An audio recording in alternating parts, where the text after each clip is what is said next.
75%, c'est la proportion de mots que tu oublies en moyenne quand tu apprends l'anglais ou n'importe quelle autre langue et c'est absolument énorme. C'est ce que nous explique la courbe de l'oubli d'Ebbinghaus qui nous montre comment les informations sont rapidement oubliées lorsqu'elles ne sont pas répétées dans le temps. Mais alors, comment faire pour réduire ce pourcentage, pour gagner du temps dans ton apprentissage? Et est-ce que répéter plusieurs fois les mots suffit? Quelle est la meilleure astuce pour retenir le plus de mots le plus rapidement possible? Pour le savoir, on va voir ce qu'il se passe là-dedans.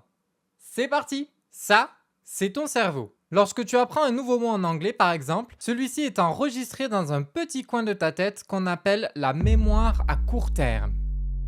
Dans cette mémoire, il y a également d'autres mots que tu essayes d'apprendre, dont des mots que tu utilises fréquemment, des mots qui sont les plus pertinents pour toi ou ceux qui t'ont marqué. Mais cette petite mémoire a ses petites failles. Elle ne peut pas tous les retenir et sa durée de mémorisation est relativement courte. Ce qui veut dire que si tu ne répètes pas assez un mot ou que tu ne le revois pas régulièrement, tu risques de vite l'oublier. Mais alors, comment faire pour mémoriser ton vocabulaire avec toutes ces failles? Il existe en fait une deuxième mémoire qui, elle, est comme un disque dur très puissant avec un espace de stockage quasi infini, la mémoire à long terme. C'est seulement une fois qu'un mot la rejoint qu'il est considéré comme appris. Et là, tu dois te dire, bah c'est super. S'il faut faire passer un mot de la petite à la grande mémoire pour l'avoir mémorisé, parfait, allons-y. Mais comment on fait? Beaucoup de personnes disent que la répétition espacée est la méthode pour apprendre rapidement et moi je te dis que c'est faux. Ou en tout cas, pas totalement. D'ailleurs, si cette vidéo te plaît, n'hésite pas à mettre un petit like et à t'abonner à la chaîne, c'est très important, surtout pour les petits créateurs comme moi. Pour mémoriser le vocabulaire de la manière la plus efficace possible, il faut coupler la répétition espacée avec, roulement de tambour, l'apprentissage en contexte.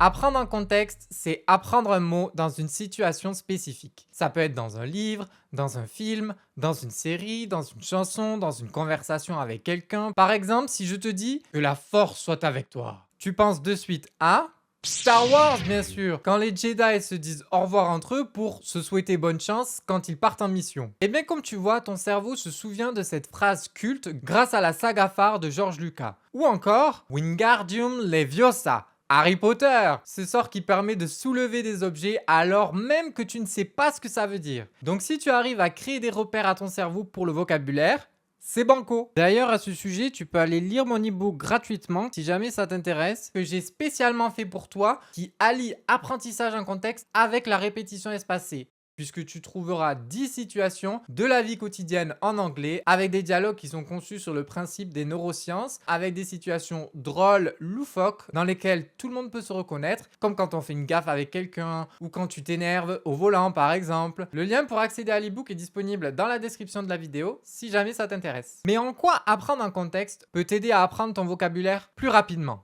En fait, lorsque tu vas rencontrer un mot dans une situation ou dans un contexte précis, sans que tu t'en rendes compte, ton cerveau va créer ce qu'on appelle des connexions neuronales, c'est-à-dire des liens avec ces mots. Il va essayer de se raccrocher au plus de choses possibles qu'il peut, comme par exemple le contexte. Si tu apprends le mot stadium en regardant un match de football, l'image des joueurs sur le terrain, les gradins pleins de supporters et l'ambiance générale du match vont aider ton cerveau à associer le mot stadium à ce contexte. Mais ton cerveau peut aussi se raccrocher aux émotions.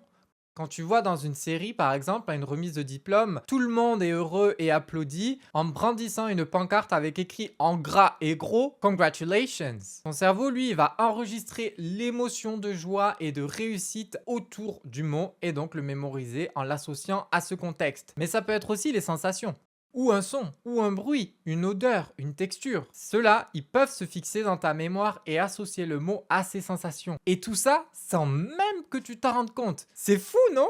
En fait, en se raccrochant au plus d'éléments possible, ton cerveau va renforcer ces connexions qui sont comme des lumières. Plus une lumière est forte et plus elle est claire. Et bien ici, plus ces connexions sont fortes et plus tu mémoriseras les mots beaucoup plus rapidement et efficacement. C'est pour ça que même 10 ans après, je peux te dire où j'ai appris payback. Dans la chanson Sorry Not Sorry de Demi Lovato, dont la chanteuse elle a connu du harcèlement scolaire quand elle était plus jeune, elle dit qu'elle est sorry not sorry, c'est-à-dire désolée de ne pas être désolée à ses anciens harceleurs, puisque aujourd'hui elle est devenue célèbre et elle a la capacité à faire des soirées auxquelles elle n'était pas invitée plus jeune. Notamment dans son clip, on voit qu'elle fait une giga soirée avec plein de personnes hyper connues, etc.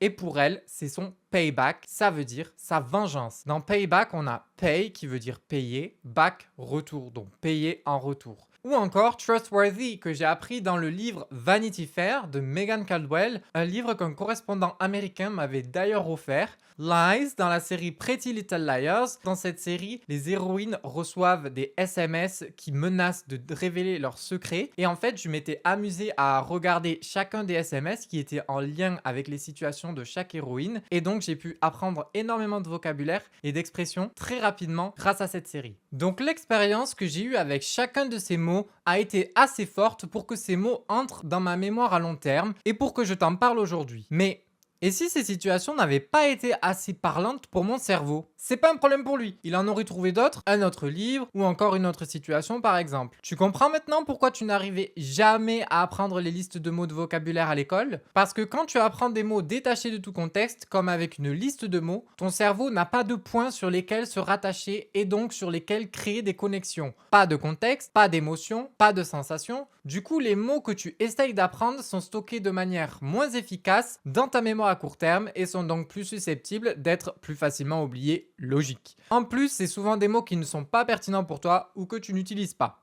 Et puis, sans contexte, il peut aussi être difficile de comprendre pleinement la signification et l'utilisation d'un mot. Si par exemple, je te dis light, ça peut autant signifier lumière que léger. Si on pense par exemple au Coca-Cola Light.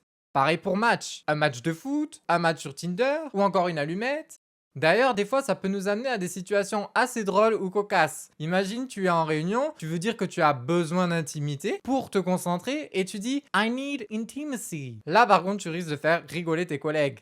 Parce que intimacy, c'est un mot qui est utilisé pour parler des moments personnels, charnels ou romantiques qui n'ont rien à voir avec privacy qui est le bon mot et qui veut dire quand tu as besoin de l'espace pour te retrouver seul, pour réfléchir. Donc tu vois, sans le bon contexte, tu pourrais en plus te retrouver dans une situation assez embarrassante. Donc pas de liste de mots, ok?